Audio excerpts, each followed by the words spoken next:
अस्सलाम वालेकुम friends, welcome to another video. नई वीडियो में आप सबको खुशामदीद। तो आज की वीडियो में बहुत ज़्यादा इंपॉर्टेंट टॉक होने वाली है। पॉडकास्ट ये काफ़ी ज़्यादा इंफॉर्मेटिव होगी आप सबके लिए, क्योंकि इसमें हम लोग आईएमएफ के बारे में बात करेंगे कि आईएमएफ का वफ्द आया हुआ है पाकिस्तान में, किस सिलसिले में आया है और उसकी क्या क्या शराइत हैं।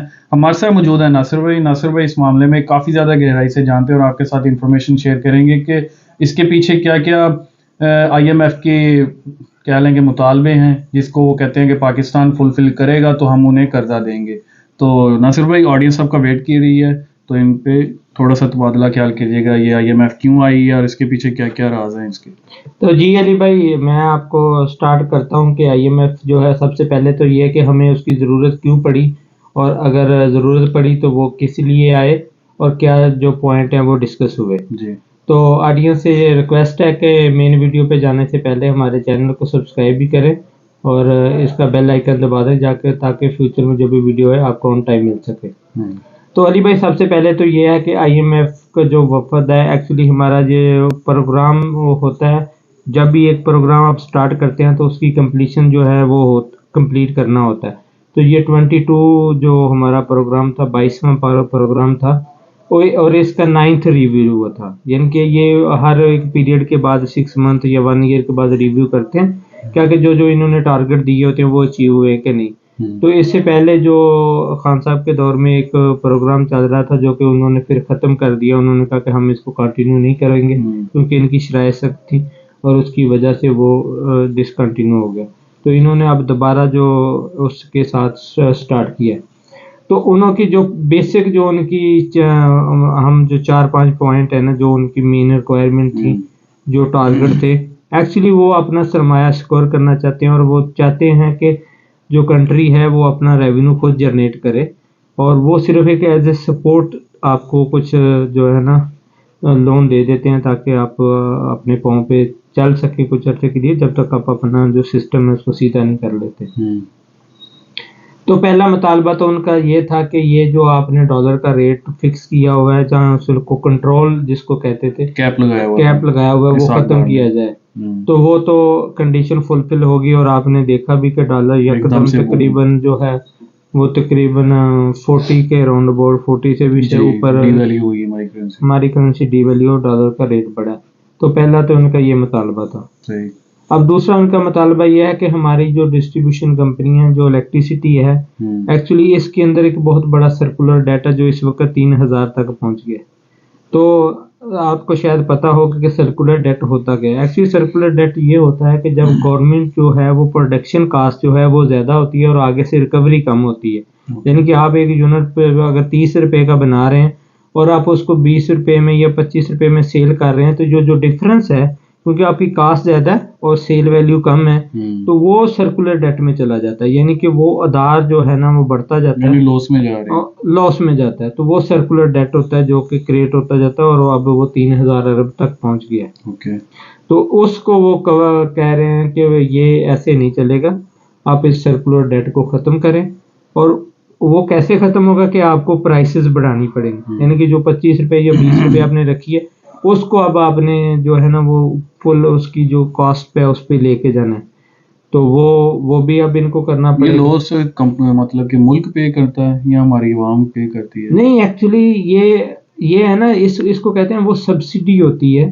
जैसे कि आपकी प्रोडक्शन जो कास्ट है वो 30 रुपये है, और आप जो है आगे जो 25 में दे रहे हैं, तो वो आप 5 रुपये जो कम दे रहे हैं ना, तो वो एक लॉस होता है ना। तो वो तो गवर्नमेंट को लॉस हो रहा है मौजूदा। तो गवर्नमेंट को ही, तो गवर्नमेंट के पास तो पैसे नहीं है, तो इसीलिए वो सर्कुलर डेट है ना, गवर्नमेंट वो पे नहीं करती। या तो पे कर दे ना, तो वो सर्कुलर डेट क्रिएट ही ना हो, लेकिन वो पे नहीं करती, तो वो सर्कुलर डेट क्रिएट होता रहता है। सारी गवर्नमेंट से इस तरह ही करती रही है।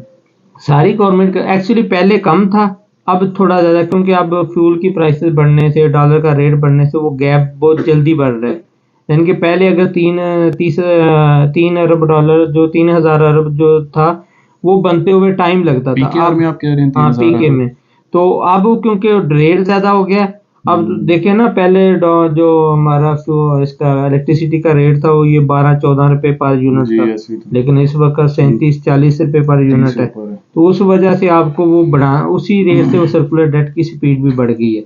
तो ये पहली बात तो उनकी सर्कुलर डेट खत्म जो डॉलर थी, और दूसरी सर्कुलर डेट जो है इसको खत्म किया और बिजली का रेट बढ़ाया जाए। तीसरा ये है कि वो कहते हैं कि जो पेट्रोल वगैरह आप परचेज करते हैं जिस पे, उसी कास्ट पे आगे सेल किया जाए, इस पे कोई सब्सिडी नहीं होनी चाहिए। तो हमने अपने जो बजट इनका पिछला था ना, इन्होंने उसके अंदर कुछ अमाउंट रखी थी कि जो इन्होंने लेवी लगा के पूरी करनी थी, यानी कि फ्यूल के ऊपर एक जो लेवी है वो लगा के, तो वो 50 रुपये पर लीटर लगानी थी, जो कि इस वक्त 40 रुपये लग चुकी है पहले ही, 10 तो वो 10 रहती है, वो भी आने वाली। मैक्सिमम कितनी लेवी लग सकती है पेट्रोल? इन्होंने जो कमिट किया वो 50 रुपये का किया हुआ है, तो वो इन्होंने मार्च अप्रैल में वो भी लगा देनी है 5-5 रुपये करके, तो वो भी कमिटमेंट पूरी हो जानी। एक्चुअली तो ये जो सारे काम हैं ये मुल्क के मफाद के ही हैं। तो IMF एक्चुअली यही चाहता है कि ये खुद वो सारे काम करें जो कि अपने पाँव पे खड़े हो जाए। IMF से अगर हमें कर्जा मिल भी जाता है तो ये कितना लॉन्ग टर्म चलेगा? एक्चुअली जो IMF पे कर्जा मिलता है ना, वो एक्चुअली क्रेडिबिलिटी डेवलप करता है। IMF से तो वैसे तो 1.2 बिलियन डॉलर मिल रहा है, ये कोई बहुत बड़ी वो हमारे फॉरेन रिजर्व में ऐड होगा? वो डेफिनेटली फॉरेन रिजर्व में ऐड होगा, लेकिन ये बड़ी अमाउंट नहीं है। लेकिन ये जो मिलेगा तो उसके बाद फिर आपको कुछ फ्रेंडली कंट्री ने कमिट किया हुआ है, वो भी दे देंगे। हाँ, $2 अरब जो है सऊदी अरेबिया ने कमिट किया, कुछ UAE ने कमिट किया हुआ है, कुछ चाइना ने कमिट किया हुआ है। लेकिन इनकी कमिटमेंट कंडीशनल है, कि वो कंडीशन ये है कि अगर IMF आपको देगा, एक्चुअली ये इस वजह से कंडीशन है, ये कहते हैं कि जब तक IMF ने ऐसे नहीं देना, उन्होंने सर्टेन कंडीशन और सर्टेन चीजें सेट करवा के ही आपको पैसे देने। उनका क्राइटेरिया है। हाँ, यानी कि डॉलर का फ्री रेट, बिजली का रेट बढ़ाना, फ्यूल का रेट बढ़ाना, और उन्होंने और भी बहुत सारे बातें की हैं कि आप जो बजट है, डेवलपमेंट बजट, उसको 50% रिड्यूस करें, यानी कि अपने खर्चे कम करें, और इस तरह की जो सारी कंडीशन है। और उसके बाद उन्होंने कहा कि जो आपके जो ऑफिसर लेवल के लोग हैं वो अपने जो असासे डिक्लेयर करेंगे ताकि उनका भी पता चले जी। तो इसके लिए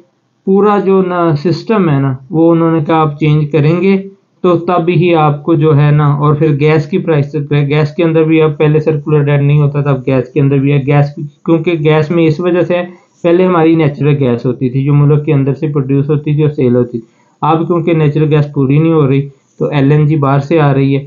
LNG जो है वो कन्वर्ट हो रही है उसमें और लोगों के घरों तक पहुंच रही है, इंडस्ट्री को पहुंच रही है। तो वो अगर उस प्राइस पे नहीं सेल होगी जिस प्राइस पे आपने परचेज की, या उसके खर्चे जितने हैं, तो वो भी एक सर्कुलर डेट डेवलप होता है। तो इसी वजह से उन्होंने कहा गैस की प्राइसेस भी बढ़ाएं। तो ये सारे, अब इसके अलावा उन्होंने सेल टैक्स का भी कहा। एक्चुअली उन्होंने 170 बिलियन जो रुपए हैं उनका एक्स्ट्रा टैक्स भी बोला है कि आप ये टैक्स जो है ना वो ऐड करें, इतने की कलेक्शन बढ़ाएं। गरीब आवाम तो मर जाएगी बेचारी। एक्चुअली इसमें और ऑप्शन नहीं है, मुल्क के पास इस वक्त कोई ऑप्शन नहीं है। और ना, या तो आप मुल्क को डिफॉल्ट की तरफ ले जाएं, तो या आप ये सारे एकदम। फॉरेन रिजर्व हमारे तकरीबन $2.7 बिलियन पे रहेगा। यस। और ये आज की रिपोर्ट है, और ये डे बाय डे कम होते जा रहे हैं। ये इंक्रीज क्यों नहीं हो रहा? एक्चुअली फॉरेन रिजर्व उस वक्त तक इंक्रीज नहीं हो सकते जब तक आपका ट्रेड डेफिसिट जो है ना वो कम नहीं होगा। अभी गवर्नमेंट ने इस पे भी काफी सारी इंपोर्ट पे जो इंपोर्ट तो हमने तकरीबन बंदरगाह पे काफी ज्यादा कंटेनर्स खड़े हैं। नहीं, इंपोर्ट अब इन्होंने डिस्करेज कर रहे हैं। नहीं कर रहे। एक्चुअली इंपोर्ट डिस्करेज करना भी आसान हल नहीं है, क्योंकि उसकी वजह से आपकी एक्सपोर्ट पे इफेक्ट आता है, उसकी वजह से आपकी बहुत सारी चीजें जो हैं। लेकिन एक होती हैं जो गैर जरूरी चीजें जिनको कहते हैं, वो तो अगर उन पर पाबंदी लग जाए तो कोई प्रॉब्लम नहीं, लग्जरी आइटम। लेकिन जो ना एक्चुअली लग्जरी तो, क्योंकि वही तो पॉलिसी मेकर है, वो कहाँ उन पे पाबंदी लगाए। लग्जरी आइटम तो पॉलिसी मेकर ने इस्तेमाल करनी है, जो बड़े अमीर लोग हैं उन्होंने करनी है, उनको प्रॉब्लम नहीं है। एक्चुअली तो गरीब लोगों के लिए मसला है, और गरीब लोगों पे ये जो ट्रेड डेफिसिट का बना के उनसे पैसे जो है ना वो उनकी जेबों से निकालते हैं। और जहां तक आपका ये सवाल है कि 2.7 बिलियन के जो रिजर्व रह गए हैं, तो ये पहले भी एक दफ़ा हो चुका है जब हमने 98 में जब बम धमाके किए थे, तो उस वक्त भी हमारे पे काफ़ी रिस्ट्रिक्शन लगी थी। और उस वक्त तो 400-500 सिर्फ इस यानी कि बिलियन से नीचे चले गए थे, मिलियन में आ गए थे हमारे रिजर्व ना। तो फिर भी मुल्क ने यानी कि अपना प्रोसेस स्टार्ट रखा और कंटिन्यू करते रहे।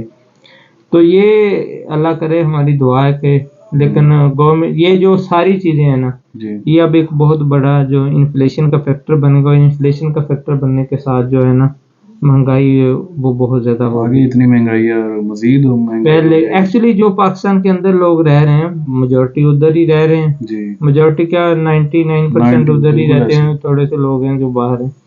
उन लोगों की लाइफ काफ़ी मुश्किल है, क्योंकि कास्ट ऑफ प्रोडक्ट जो है ना वो अब बढ़ती जा रही है, उसकी वजह से सेल वैल्यू बढ़ती है। सोर्स ऑफ अर्निंग वही तो है। सोर्स ऑफ अर्निंग, क्योंकि आपकी इकोनॉमी नहीं ग्रो कर रही ना। जी आप देखें इंडस्ट्री बंद हो चुकी है, जिसकी वजह से लोगों को रोजगार नहीं मिले। खासकर अर्बन जो एरिया है हम्म, उनमें तो हालात ज़्यादा मुश्किल होते जा रहे हैं। जी। अर्बन लोग तो डेली बेस पे जॉब करने वाले होते हैं, जो लेबर होती है, वर्कर होते हैं। तो अब वो बिजनेस बंद हो रहे हैं, जैसे फैसलाबाद, कराची, लाहौर। तो जहाँ इंडस्ट्री टेक्सटाइल रेलिवेंट टेक्सटाइल बंद हो रही है, तो उस वजह से उन लोगों की लाइफ काफ़ी मुश्किल हो रही है। एट द एंड क्या होगा? एट द एंड होना क्या है, ये ऐसे ही चलेगा। और ये एक प्रोग्राम अगर हो जाता है कंप्लीट, और फर्दर मैं आपको बताऊं इसके केस में, अब आज उनकी टीम वापस चली गई। जैसे कि IMF की? IMF की वजीर खजाना ने आज इसकी प्रेस कॉन्फ्रेंस पे डिटेल बताई क्या क्या जो काम हो गए। अब इसके बाद उनका एक एग्रीमेंट होता है, स्टाफ लेवल एग्रीमेंट उसको कहते हैं, वो हो जाएगा। उसके बाद उनकी एक बोर्ड की अप्रूवल होती है। तो वो उम्मीद है कि इस महीने, नेक्स्ट महीने में वो तकरीबन कंप्लीट हो जाएगा ये प्रोसेस। तो अगर बोर्ड से अप्रूवल, एक्चुअली इस वक्त बोर्ड से अप्रूवल के साथ उन्होंने कमिटमेंट भी मांगी है, जो हमारे फ्रेंडली कंट्री, क्योंकि हमने उनको बताया कि ये फ्रेंडली कंट्री हमारे कमिट कर रहे हैं, अगर आपका प्रोग्राम कंप्लीट हो जाता है तो हम भी आपको हेल्प आउट करेंगे। तो अब उन्होंने कंफर्मेशन लेनी है फ्रेंडली कंट्री से, यानी कि हम जो रिक्वेस्ट करेंगे सऊदी अरेबिया से। सऊदी जी। अरेबिया में जो डायरेक्टर है IMF के अंदर सऊदी अरेबिया की तरफ से, वो उधर में अपनी बताएंगे कि जी हमने कमिटमेंट की है इस तरह। UAE का और ये इजिप्ट के थ्रू इनका कोई है, तो उसको वो बताएंगे। तो वो इस तरह चाइना का जो है, वो चाइना का डायरेक्टर जो है IMF, वो बता देगा। तो इस बेस पे हमें, एक्चुअली ये जो IMF देगा ना, उसके बाद हमें वर्ल्ड बैंक भी दे देगा, फिर फ्रेंडली कंट्री भी पैसे दे देंगे। तो फिर एक दफ़ा जो सर्कल चलना शुरू हो जाएगा। लेकिन अब ये कंडीशनें जो इन्होंने कमिट कर ली है ना, प्राइसेस बढ़ानी है पेट्रोल की, डीजल की, और उसकी बिजली बिजली की, गैस। की, ये बढ़नी है। और उसके बाद सेल टैक्स का भी सुना है कि वो जो 170 अरब की कलेक्शन होनी है, वो सेल टैक्स को भी शायद 1% जो है ना, इसकी वजह से हमारी करेंसी मजीद डिवैल्यू हो सकती है। होगी। क्योंकि आपके पास और ऑप्शन नहीं, जब तक आपका ट्रेड डेफिसिट नहीं कंट्रोल होगा, उस वक्त तो करेंसी डेफिनेटली डिवैल्यू होगी। खान साहब ने ये चीज़ें कैसे कंट्रोल की थी? एक्चुअली डीवैल्यूएशन तो खान साहब ने भी की है। यानी कि आप खुद सोचें, जब उनकी गवर्नमेंट आई थी तो 124 का डॉलर था, और जब वो गए हैं तो 176 का था। लेकिन खान साहब के दौर में एक्चुअली प्रॉब्लम ये हुआ कि 2 साल तो हमारे ज़ाया हो गए कोविड की वजह से। कोविड की वजह से सिस्टम नहीं चल सका, बहुत सारी चीज़ें जो है ना वो नेगेटिव, क्योंकि बिजनेस बंद हो गए पूरी दुनिया में। हुआ 1 साल तो बहुत ही बुरे हालात हुए, तो 1 साल भी इतना रिकवरी में चले गए। सही। 3.5 साल की गवर्नमेंट, अगर आप 2 साल निकालें पीछे रहता है 1.5 साल, पहले 6 महीने आपके वैसे सिस्टम सेट करते लग जाते हैं, और 6 महीने आखिरी भी इन्होंने इसी में ज़ाया कर दिए कि हुकूमत तोड़ देनी और आज ये हो जाना वो हो जाना। तो इसलिए उनके जो पूरा, अगर हम पूरा टर्नओवर ही करें ना, तो इस तरह मसाइल में ही गुजरा है। पाकिस्तान का प्रॉब्लम, पाकिस्तान जैसे जो नॉन डेवलपिंग कंट्री, इनकी प्रॉब्लम ये है कि वहाँ इकोनॉमी जो पॉलिटिकल स्टेबिलिटी है ना, वो नहीं है। अगर पॉलिटिकल स्टेबिलिटी हो तो फिर आपकी इंडिया हमारे साथ है, तो वहाँ देखें ना, वहाँ ये मसाइल नहीं है। उनके प्राइम मिनिस्टर को कभी ये मसला नहीं हुआ कि उसका नो कॉन्फिडेंस आ जाएगा, या उसको चीफ ऑफ आर्मी स्टाफ कुछ कर देगा, या फलाना कुछ कर देगा, या एस्टेब्लिशमेंट कुछ कर देगी। ये मसाइल वहाँ नहीं है, इसलिए वो लोग जो है ना वो हमसे बहुत बेहतर है। वहाँ और मसाइल बहुत होंगे, लेकिन ये वाले मसाइल नहीं है कि दो हमसाए मुल्क हैं, एक तरफ 500 बिलियन से ऊपर डॉलर के फॉरेन रिजर्व्स हैं, और दूसरी तरफ 2.7 बिलियन डॉलर के। बस ये तो ये हमारे लोगों के जो है ना, नेबरहुड कंट्रीज हैं, तो मसाइल तो हैं, डेफिनेटली हैं। चलें, यहाँ पे वीडियो को एंड करते हैं। इंशाल्लाह नेक्स्ट वीडियो में मजीद डिस्कशन करेंगे नए टॉपिक पर। तो ठीक है नाज़रीन, उम्मीद है आपको ये वीडियो पसंद आई होगी। इसको कीजिएगा लाइक, शेयर एंड सब्सक्राइब। मिलते हैं नेक्स्ट वीडियो में। अपना बहुत सारा ख्याल रखिएगा। Take care. अल्लाह हाफिज़। अल्लाह हाफिज़।